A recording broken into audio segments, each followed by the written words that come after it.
முதலமைச்சரின் காலை உணவு திட்டத்திற்கு பெருந்தலைவர் காமராஜரின் பெயர் சூட்டப்பட்டதை திமுகவினரால் பொறுத்துக்கொள்ள முடியவில்லை என தமிழ்நாடு காங்கிரஸ் கமிட்டி மாநில பொதுச் செயலாளர் கணபதி சிவக்குமார் குற்றஞ்சாட்டியுள்ளார்.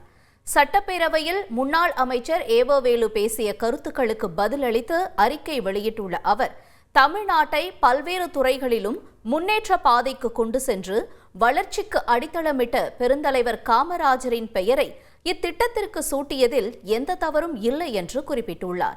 மேலும் 1961ஆம் ஆண்டு காமராஜர் முதலமைச்சராக இருந்தபோது பிரதமர் நேருவால் காமராஜர் சிலை திறந்து வைக்கப்பட்ட வரலாற்று நிகழ்வை ஏவவேலு தவறாக பதிவிட்டுள்ளதாக சுட்டிக்காட்டிய கணபதி சிவக்குமார், பெருந்தலைவர் காமராஜரின் வரலாற்றையும் அவரது எளிமையையும் அரசியல் ஆதாயத்திற்காக திரித்து பேசக்கூடாது என்றும் கடுமையாக வலியுறுத்தியுள்ளார். இனி செல்லும் இடமெல்லாம் செய்தி.